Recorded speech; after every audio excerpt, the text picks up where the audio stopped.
تقدمت اليوم بالتسجيل كمرشحا عن الدائرة الخامسة لانتخابات مجلس الأمة 2020.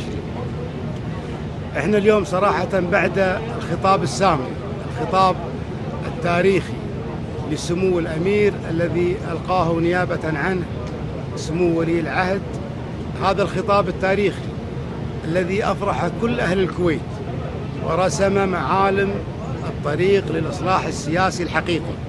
أنا أعتقد هذا الخطاب يقع على الشعب الكويتي الآن في الرسالة الواضحة من سمو ولي العهد وسمو الأمير في الخطاب السامي على حسن الاختيار. أنا كل ثقة صراحة أن الشعب الكويتي راح يكون على قدر المسؤولية وسوف يقوم باختيار نواب يمثلون الأمة خير تمثيل. الرسالة الأخرى أعتقد موجهة للسلطات الثلاث. احنا شفنا تصريح رئيس السلطة القضائية في الفترة السابقة في الأيام القليلة الماضية، تكلم عن تكويت هذا المرفق، واحنا نتمنى أن تكون هناك إصلاحات حقيقية في هذا الجهاز. الرسالة الأخرى للسلطة التنفيذية ممثلة في سمو رئيس مجلس الوزراء والوزراء في هذه الحكومة الحالية قبل الانتخابات. هناك استحقاقات حقيقية لا تحتمل التأخير على هذه الحكومة. أنا أستغرب من سمو رئيس مجلس الوزراء التأخر في قضية إصدار مراسيم العفو عن أبنائنا المهجرين، مراسيم العفو عن إخواننا المساجين. كذلك أستغرب تباطؤ هذه الحكومة في حل الجهاز المركزي الذي أعتقد أنه سبب رئيسي في مشكلة البدون. يعني حنا نتمنى أن هذا الأمر يعني لا يستحق الانتظار للحكومة القادمة. أنا من وجهة نظري أن هذه القرارات الثلاث لا تحتمل التأخير، ويفترض على سمو رئيس مجلس الوزراء والحكومة الحالية إصدار مراسيم عفو عن المهجرين وعن المساجين السياسيين، وكذلك إلغاء جهاز البدون.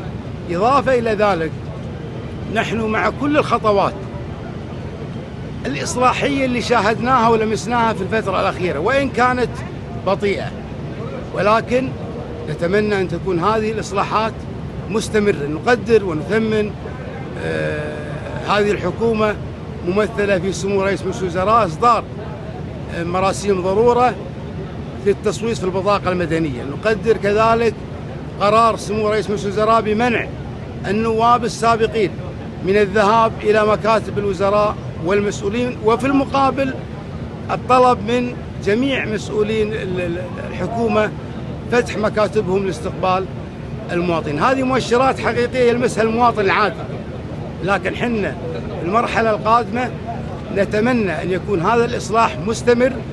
نتمنى من حكومة الشيخ أحمد النواف الآن إعداد برنامج عمل الحكومة وفق المادة 98 للحكومة القادمة.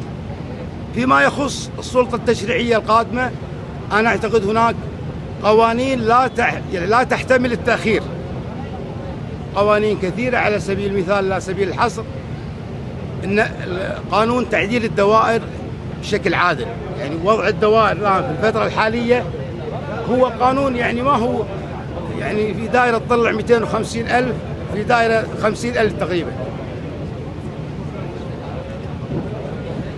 فأول قوانين اللي مطالب من المجلس القادم اللي هو إقرار نظام انتخابي جديد بتوزيع عادل. الأمر الآخر إصدار قانون واضح ينظم عمل غرفة التجارة.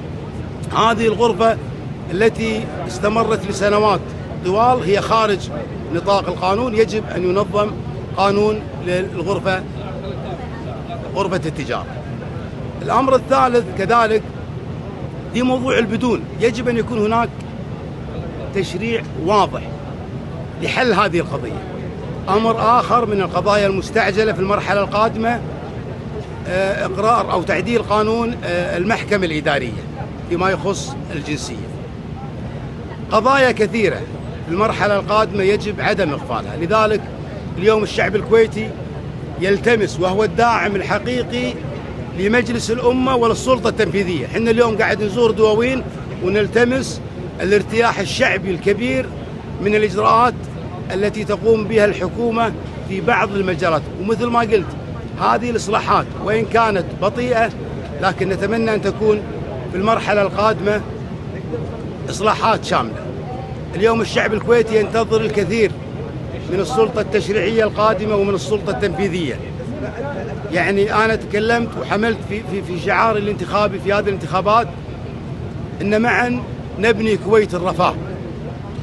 اليوم يعني وهذا الشعار يعني استوحيته من تصريح سابق لرئيس مجلس الوزراء السابق أو الأسبق جابر مبارك عندما قال انتهت دولة الرفاه. أنا أقول إن دولة الرفاه ما انتهت.